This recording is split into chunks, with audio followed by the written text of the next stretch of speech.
Hello, and welcome to another Old Scams in Shiny New Packages podcast. On these podcasts, we use 20th century experiences and ideas to better understand 21st century scams, risks, and potential approaches. My name is John P. Rayberger, and I'm here with my podcasting collaborator, Dawn Wood. Hello, Dawn. Hello, John. How are you doing today? Good. Today, I would like to talk about Facebook, and I would like to start out with a hypothetical question for you. Okay. As background, the U.S. has three major airline carriers: Delta, United, and American. You could fly free on any two of those U.S.-based carriers, but in return, you would have to voluntarily provide all the private information that they might want. The other alternative is for you to pay for flights on the third carrier, but you not give them any personal data. Which would you choose and why? That's such a good question because it sets up the whole concept of what I think we're going to talk about today. And I appreciate the question. Of course, it would depend on how much that third airline would charge. And that's the whole idea of how do you monetize your own privacy, which we've never had to do before. But I would say I would pay a lot of money to that third airline to avoid giving them any information about me except what my seat assignment is. That's interesting. And what's your thought process behind that? They don't need it. And if they were to give me a free flight, that tells me that my information is worth more than a free flight, so they're making a profit off of my information. And therefore, I really don't think I'm getting my money's worth.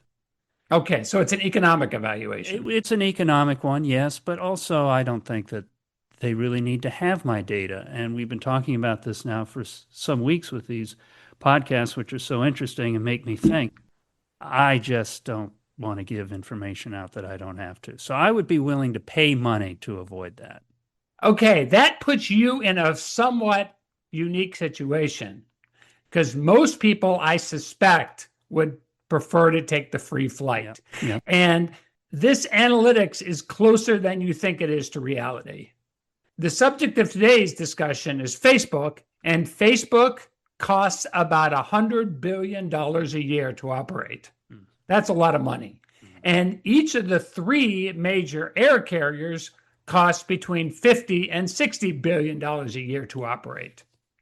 And what Facebook has done, and I'm going to do a little rant about Facebook here. Go for it. I think Facebook has done more to destroy people's perceptions of privacy than any other organization. And I think I have quite a bit of evidence to support this. Now, I'm not saying Facebook does anything illegal, and that's, to me, part of the problem. I'm not saying that Facebook isn't well managed and incredibly profitable. I'm saying they've taken advantage of an underlying situation that everybody has noticed and everybody wants to emulate. And because of that emulation, everybody wants what would previously be viewed as personal data from us. Going back to the airline industry, the total value, market capitalization value of all airlines in the world is about $500 billion. The total market capitalization of the company Meta is the corporate ownership of Facebook and Instagram and WhatsApp primarily. The total value for Meta is about $1.5 trillion. Facebook and its related properties are basically worth 3 times more than all the airlines in the world. Business people notice this. Business people know that you can make a lot of money by convincing people to give you personal data. And you can go from what was literally a dorm room project at the turn of the century to a $1.5 trillion company today. And so everybody now is getting into the game of getting personal data from you. That's why your car wants personal data. That's why your TV wants personal data. That's why they collect all kinds of data from any place that you're willing to click on their terms and conditions. Now, I also want to make a full disclosure. I use Facebook. I'm a big fan of WhatsApp. I am part of the problem. This is true confessions here. I do not use Facebook a lot, but I use it. I drive a Chevrolet, which has been sued for collecting private information about you. I have Vizio Television, which is, according to multiple sources, among the most aggressive in terms of collecting personal information from you. I admit it. I'm part of the problem.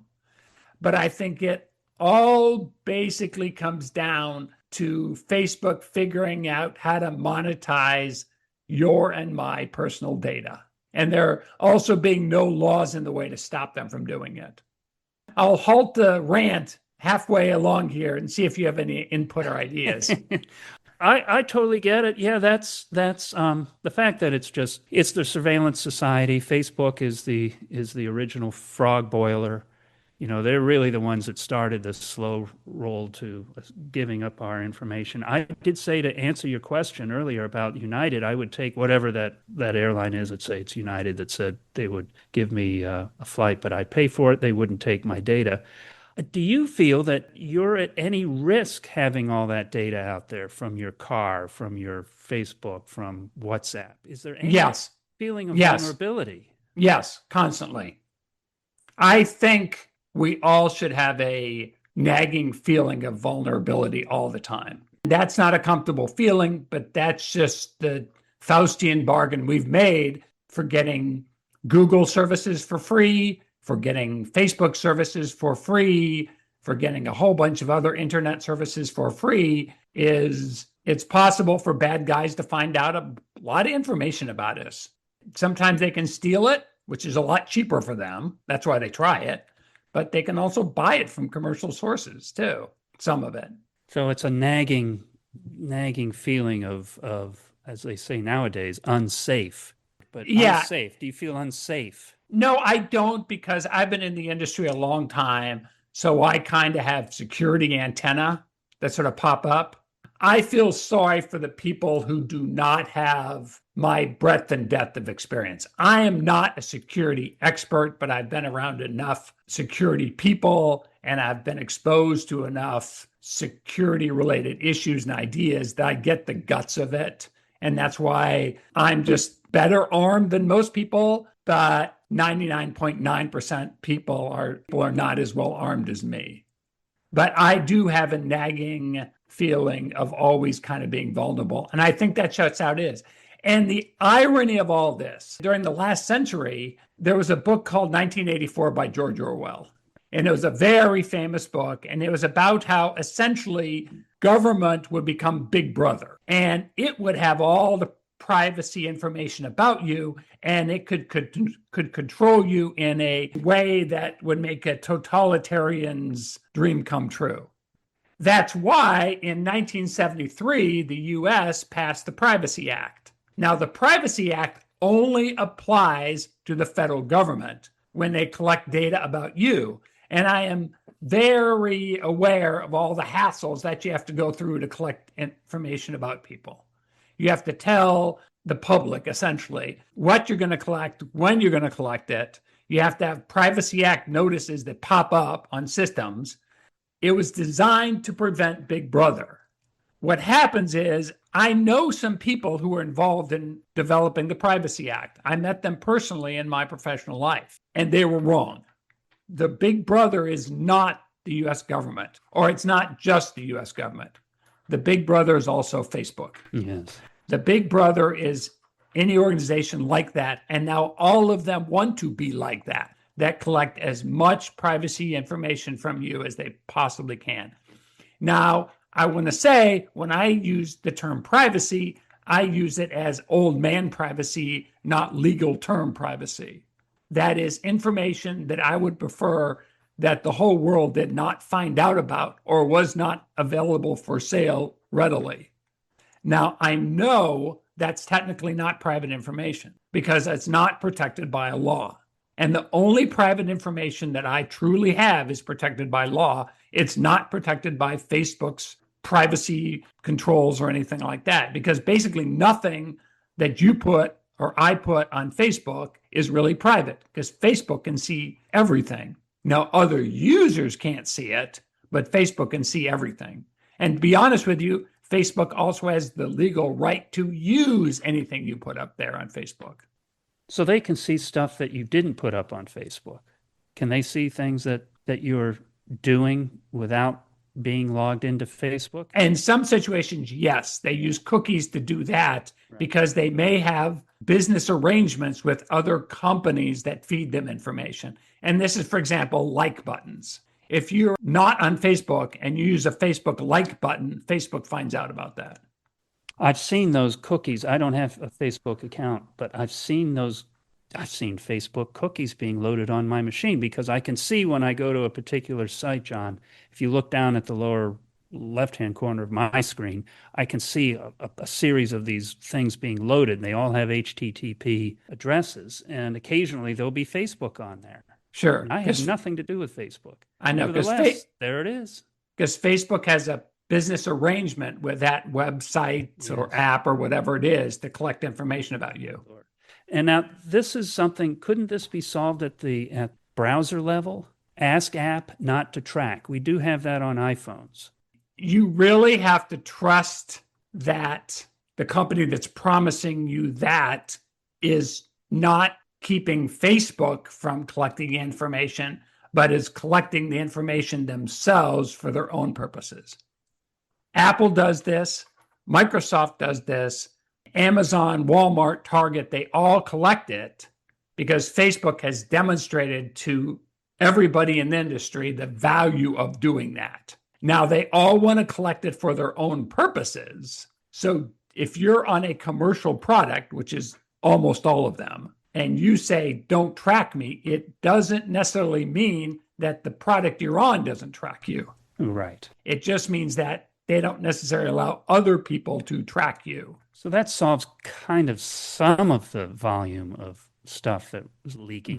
But it doesn't mean that Facebook can't buy that information from a data broker. If your browser says do not track, but it tracks the data and it's available from a data broker, that just means Facebook buys it from the data broker.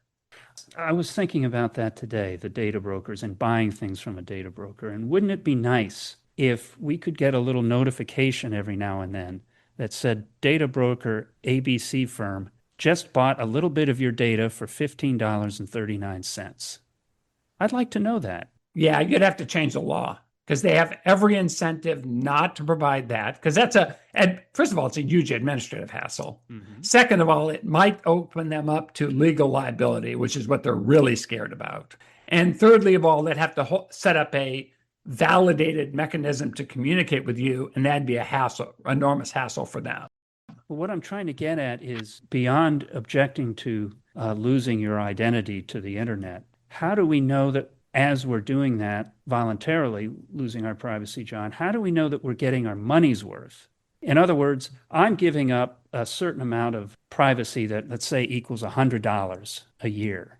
I might be willing to give up $100 a year in privacy if I were getting my money's worth from that particular service. But it seems to me people are giving up an awful lot of their data to data brokers for nothing but an endless stream of cranks and bigots and cat videos. How does one come to that conclusion that you're getting a good deal? The corporations would argue is that people keep coming back to the site. I mean, Facebook has 3 billion users because it's enormously popular and people like it. Yes. So if I'm a Facebook executive, I would argue people have a choice. They don't have to go to Facebook. They don't have to join Facebook like you. They choose to join Facebook because the value to them is greater than what they give up. And it's, quote, free, end quote, to them. They don't know the value that they're giving up, though. And this is the whole thing we've been talking about. Like, how do you monetize your own privacy, which is a question we've never had to ask ourselves before. But nowadays, apparently, in the world of the boiled frog, we've got to ask that question. And so I'm wondering, if I'm using a product, Facebook, for example, and Zuckerberg is selling my habits online for $150, let's say. I'd like to know that $150, and I'd ask myself, really? Are all of these cat videos worth $150 worth of my personal info? And I would say no. Yeah. First of all, You're old enough to realize that privacy has value. What I find probably most disturbing is when I talk to younger people. And what I mean by younger is 30 years and younger. What I consistently hear is the same thing on an unsolicited basis. Everybody knows everything anyway. It's basically a nihilistic view. Oh, well, I don't have any privacy anyway. I'm not going to have any privacy because everybody has my data already anyway. And I don't hear people our age saying it, but I certainly hear people younger than 30 saying it online and in person on an unsolicited basis when I bring up this concept of privacy. Oh, it's gone anyway, so it's of no value to them because it's gone. Now, you and I recognize that there is value to privacy. There's consequences associated with the loss of it. There's attributes associated with having it. Don't get me wrong. I think younger people have been habituated by the current process, and their frog has been boiled, to use the analogy. And I also think that it's a commentary on what they view as a sense of powerlessness, is they sort of have to deal with the world as it is because they've lost all power over their personal information. So they just have to accept that. And to be honest with you, sometimes they're just not thinking it through. I think if they had kids and I said, okay, what's the value of your young children's privacy? I think that would hit differently to them, but most of them that I talk to do not have children yet. So I don't think they've contemplated it to that degree. There's kind of a basic fallacy with the thought that the information's out there anyway. Don't we create new information every day, new thoughts? We have new habits. We get new sicknesses. We're constantly updating our personal lives with new developments. So they may feel that the cat's out of the bag or the frog is boiled or whatever tortured metaphor there is, but it's not hopeless. You're constantly creating new data, new privacy elements. Those could be kept off if one wished to do so, but one would have to be pretty diligent in doing that. And it may be just too high a mountain to climb. Yeah, I agree with you conceptually. But remember, these people are digital natives. Yeah. They've grown up with the internet as background their whole life. They don't know what it's like to not have the internet. They don't know what it's like to have a cell phone that does not have internet connectivity. And you just had to call somebody and talk to them, or letter writing, or anything like that. So the internet is just part and parcel of their lives. And I think they've just sort of accepted it, which I think is incredibly sad.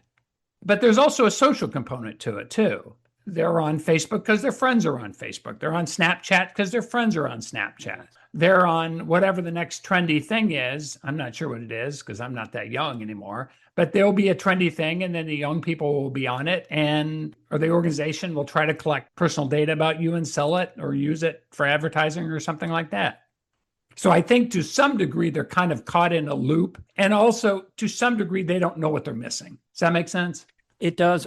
I've been just looking at my podcast feeds. Occasionally, I'll get something about Gen Z or younger forming little groups where they don't want to have internet-connected lives as much. They're doing more things like meetups without phones, or they're playing board games the way we used to play and things like that. In other words, privacy thing isn't really impacting them so much, which I agree is not good, but the addiction level has come to the fore. And so there is some hope there that people are beginning to wake up in terms of what's happening to us with these devices. Right now, it's not privacy. It's hard to really talk about privacy because it's airless, it's weightless. It doesn't really have it's a possession, a dear possession, but it's not something that's point to and hold in your hand. So it's an amorphous thing. But an addiction, you can feel that right away. And I think that's why maybe that's the first tree to fall, is trying to get away from the addictive nature of these devices. And then maybe later, the privacy thing will come in as well. I am inspired by your hopefulness.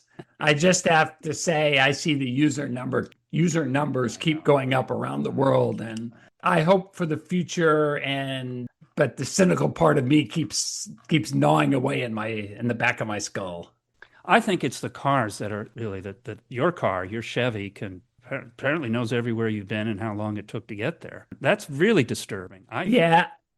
Google does too. almost everywhere. And probably any map app Yes. must contain all of that information. Yes, exactly. All right, we're lost. Because I do not want to give up GPS. I mean, that really Yeah, is. I know. That's your killer app. That's the one that's truly important to you. And I use it just to go to places I know how to get there. It's just nice to be reminded to take a right-hand turn in case my mind sure something else. And traffic, you never know what traffic's going to be like. But we lived in a world where that happened. Sure. And that's how we grew up. And somehow now we don't want to go back to that. I know, but we're not the only one. I wouldn't blame us, but we are part of the problem. There's no doubt about it. And I'm trying to figure out how we can get better compensated for surrendering our data. The figures you gave on Facebook are really mind-blowing. It's telling me that the 3.5 billion users can't possibly be getting their money's worth.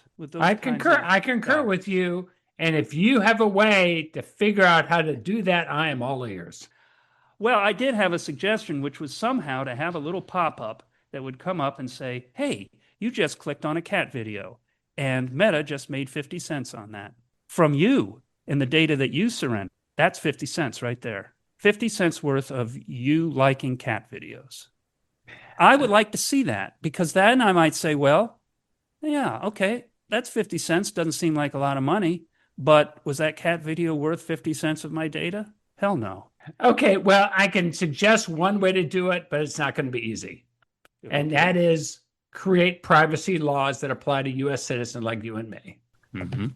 If there was a constitutional right to privacy, Facebook would have to sign some type of deal with us to pay us explicitly to do that. But Facebook and others like it are going to fight tooth and nail to prevent any kind of changes to privacy laws if it would affect them from a corporate perspective. Of course. And that's the truth.